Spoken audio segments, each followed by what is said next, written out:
Everyone, my name is Nirbhaya. हमारा topic है decimal.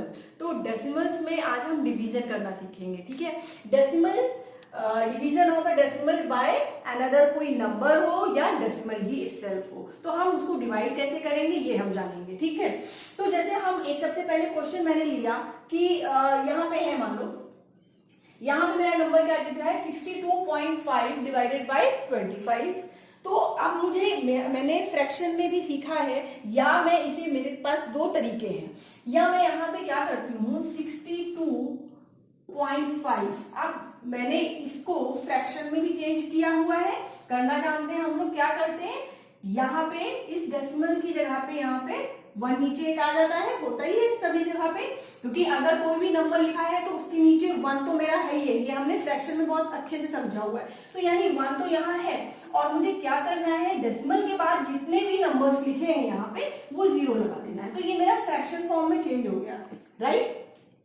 और डिवाइड किया है मैंने 25 से, राइट। अब इसको मैं क्या कर सकती हूँ, मैंने देखा है मल्टीप्लीकेशन के लिए अगर मुझे डिवीजन को मल्टीप्लाई में चेंज करना है तो मेरा क्या आ जाता है, मेरा यहाँ पे मैं मल्टीप्लाई में करती हूँ और इसको इनवर्स कर देती हूँ, क्योंकि यहाँ कुछ नहीं है तो क्या है 1 है, तो 1/25।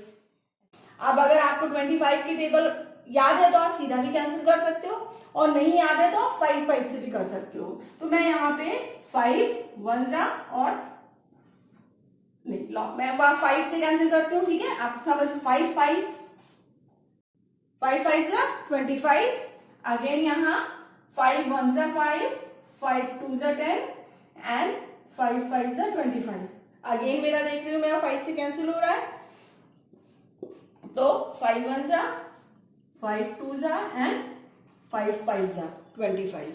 अब मेरा यहाँ पे देख रही हूँ मेरा कितना बच रहा है, ऊपर 25 अंदर 25 और नीचे 10। तो अब यहां से मुझे समझ में क्या आ रहा है, अगर मुझे यहाँ पर ये 1 तो हटाना है और 0 को ऊपर ले जाना है, यानी जो काम हमने यहाँ क्या किया था, मुझे पता है कि हर एक नंबर के नीचे क्या लिखा है, 1 लिखा हुआ है। 1 तो होता ही है, मैंने जब यहाँ से डेसिमल हटाया था तो नीचे एक 0 लगाया था, राइट। अब मैं यहाँ से 0 हटाना चाहती हूँ तो ऊपर मैं कितने के बाद डेसिमल लगाऊंगी, बस 1 के बाद डेसिमल लगा दूंगी, तो मेरा आंसर डेसिमल में आ गया।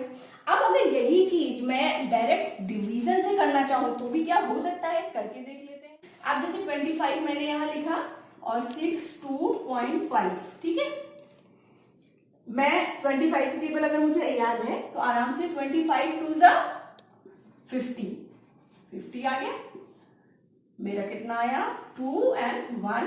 और अब क्योंकि मुझे यहाँ पॉइंट दिख रहा है तो मैं यहाँ पे पॉइंट के बाद जो डिजिट है यहाँ उतारने से पहले इस पॉइंट को कहाँ लगा दूंगी, यहाँ पे लगा दूंगी, और अब मैं इस 5 को आराम से यहाँ उतार दूंगी। अब मुझे यहाँ पे पॉइंट लगाने की जरूरत नहीं, क्योंकि मैंने यहाँ जो पॉइंट था ये यहाँ ऑलरेडी यूज कर लिया है। और 25 5 125, ठीक है। अब हम देख रहे हैं मेरा आंसर चाहे यहाँ है और चाहे यहाँ है, दोनों जगह सेम आ रहा है। लेकिन बस मुझे ये चीज आनी चाहिए अभी कि इसमें यहाँ पे तो ये डेसिमल में नंबर है, ये मेरा डेसिमल में नहीं है, तो ये दोनों तरीका आ गया। यहाँ पे भी जैसे मुझे दिख रहा है, मुझे साफ यहाँ पे लग रहा है, इसको भी मैं चाहूँ तो डिवीजन से कर सकती हूँ, चाहूँ तो इस तरीके से। मेरा यहाँ पे कोई डेसिमल का टर्म नहीं है, मेरे लिए इजी है कि मैं इसको डिवाइड ही कर लेती हूँ। मान लिया यही टर्म है, ठीक है, मैंने सिंपल तरीके से किया। 5 5 25, ठीक, कैंसिल आउट, ये आया मेरा 5 1 5।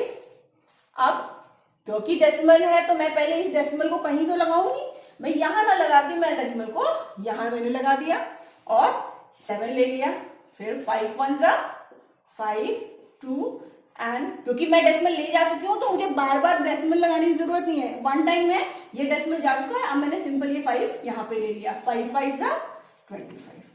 तो मेरा ये क्या हो रहा है, बड़ी आसानी से डेसिमल को मुझे अगर मैं डायरेक्ट डिवीजन कर रही हूँ तो भी यहाँ लगा सकती हूँ, ठीक। और अगर नहीं है तो मैं इस तरीके से भी कर सकती हूँ।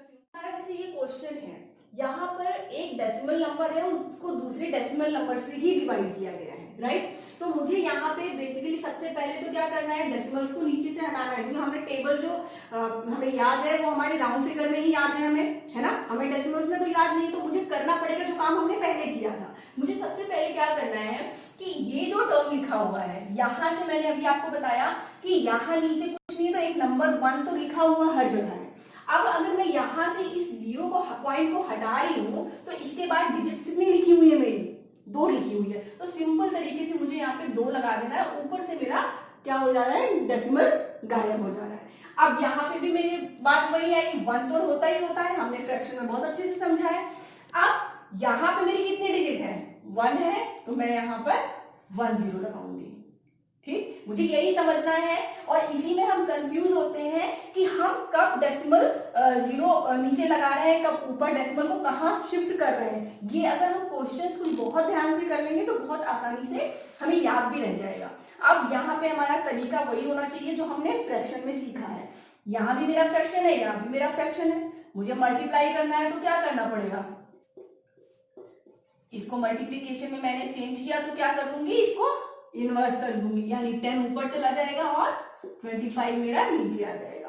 और अब मैं इसे वैसे ही कैंसिल कर लेती हूँ, जैसे यहाँ पे मैंने 25 वन सा, और ये हमने अभी लास्ट क्वेश्चन में किया है तो मैं डायरेक्ट लिख देती हूँ। ठीक है, 25 सा, और यहाँ से एक जीरो, यहाँ का एक जीरो कैंसिल हो गया, मेरा क्या आया 25/10, मतलब आंसर तो मेरा 2.5 ही आ रहा है।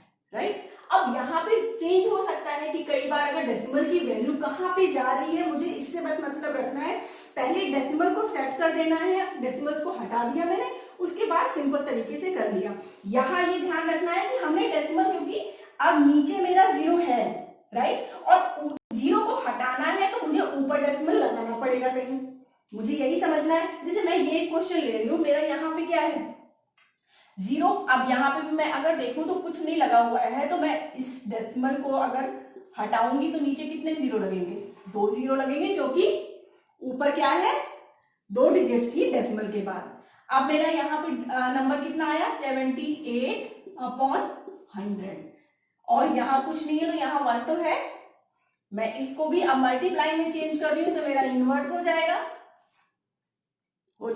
ठीक है, अब सिंपल है, अगर मैं मल्टीप्लाई करती हूँ, मुझे फ्रैक्शन भी याद होना चाहिए, मल्टीप्लाई अगर हम सिंपल तरीके से करते हैं तो हम क्या कर रहे हैं, ऊपर वाले को ऊपर से और नीचे वाले को नीचे से। मैंने 78 इंटू 1 यानी 78 ही आएगा। और मल्टीप्लाई करते समय हमें ध्यान देना है, बहुत आराम से मल्टीप्लाई करेंगे अगर हम तो टाइम लगेगा, हमारे पास बहुत फायदेमंद है कि यहाँ भी 2 0, यहाँ भी 2 0, यानी टोटल कितने 0 हो गए मेरे पास 4 0, तो मैं 1 के बाद सीधा 4 0 लगा दे रही हूँ। तो हमें मल्टीप्लाई करना नहीं पड़ रहा है, जब जीरोज हैं तो सिंपल सी बात है, अगर हम उनको मल्टीप्लाई कर रहे हैं तो टोटल उतने 0 हम साथ में लिख देंगे। तो मेरी कितनी आ गई डिजिट, इतनी आ गई, राइट। अब इसको डेसिमल फॉर्म में अगर लिखना है मुझे तो मैं क्या करूंगी, नीचे 4 0 है, यानी कि डेसिमल के बाद मेरी 4 डिजिट्स होनी चाहिए, यहाँ तो 2 ही है अगर मैं यहाँ लगा रही हूँ, तो मैं क्या करूंगी 1 0 1 0, मैं यहाँ पे क्या करूंगी, मेरी 1 2 7 8, अब मैं क्या देख रही हूँ मेरे डेसिमल, अगर मैं अब इसको दोबारा से फ्रैक्शन फॉर्म में चेंज करूंगी तो मैं क्या करूंगी, इसके नीचे क्या लगाऊंगी 1 मेरा है, और डेसिमल के बाद जितने 0 हैं उतने नंबर्स है, सॉरी डेसिमल के बाद जितने भी डिजिट्स लिखी हुई हैं उतनी हम 0 लगा देते हैं, तो मेरा यही नंबर बन जा रहा है ना, क्योंकि अब मैं ये देखूं तो क्या आगे की तरफ चाहे जितना 0 लिखा हुआ हो उसकी कोई वैल्यू नहीं होती है ना, तो हम इसको चाहें तो हटा देंगे, तो मेरा दोबारा से आंसर यही आ जाएगा, है कि नहीं। मुझे यही समझना है कि मेरा आंसर क्या है, मेरा आंसर सिंपल तरीके से 0.0078 आ गया। ओके, तो होप यू अंडरस्टैंड कि ये कैसे आया। हमें एक बात सबसे पहली जरूरत यही है समझने की कि मेरा 0 के बाद डेसिमल कहाँ लगना है, ये हमें ध्यान रखना है। एक और क्वेश्चन लेते हैं, जैसे ये है मेरा, ठीक, यहाँ पे भी मैं सबसे पहले मैं देख रही हूँ यहाँ भी डेसिमल है, यहाँ भी डेसिमल। अब मैंने जैसे डायरेक्ट डिवाइड किया था 5 से, तो यहाँ अभी तो नहीं कर सकती हूँ, है ना, क्योंकि यहाँ पे मेरा डेसिमल में है। अब 0.5 का मल्टीप्लिकेशन तो हम नहीं कर सकते ना वैसे डायरेक्ट टेबल में, तो मैं यहाँ क्या करूंगी 3, इसको भी मैं चेंज कर लेती हूँ, यही कर लेते हैं। यहाँ पे मैंने हटाया तो कितना 0 2 0, यहां से इसको हटाया तो 1 0, तो 1 होता ही है, तो हमें सोचे क्योंकि हम कोई भी नंबर लिखते हैं तो उसके नीचे 1 होता है, ये हमने अच्छे से फ्रैक्शन में समझा है। अब मैं क्या कर सकती हूँ, यहाँ डिवीजन है ना, डिवीजन की साइन है, मल्टीप्लीकेशन में चेंज करनी है। तो 3 2 5 और मैंने मल्टीप्लाई में चेंज किया। अब इसके बाद वाली डिजिट क्या होगी, इनवर्स हो जाएगी, यानी 10 ऊपर और 5 नीचे। अब मुझे अपने तरीके से सॉल्व कर लेना है। कैसे करना है कि मैं देखती हूँ ऊपर से नीचे कुछ कैंसिल हो रहा है, ये कैंसिल हो रहा है, यहां भी कैंसिल हो रहा है, ये आप चाहो तो डिवाइड करके देख लो, चाहो तो ऐसे 6 जा और 5 जा, 5 6 जा 30 एंड 5 5 जा 25। तो होप ये अंडरस्टैंड है। अब यहाँ पे कितना आ गया 65, अब यहाँ पे 1 है तो मल्टीप्लाई के बाद 65 और नीचे 10, तो मेरा आंसर कितना आ गया 6.5। मुझे यहाँ पे और कुछ नहीं करना था, सिंपल तरीके से हम अगर लाइन से स्टेप वाइज नीचे जा रहे हैं तो मेरे क्वेश्चन बहुत आसानी से। सो होप आप सभी को अच्छे से समझ में आ गया होगा। आप इस तरीके के क्वेश्चन जो मैंने आपको समझाए हैं, इस तरीके के 2-4 सम लेकर के आप उसे अच्छे से प्रैक्टिस करो, तो आप कोई भी क्वेश्चन आएगा आप बहुत आसानी से लगा पाओगे। So hope you like my video. Thank you so much.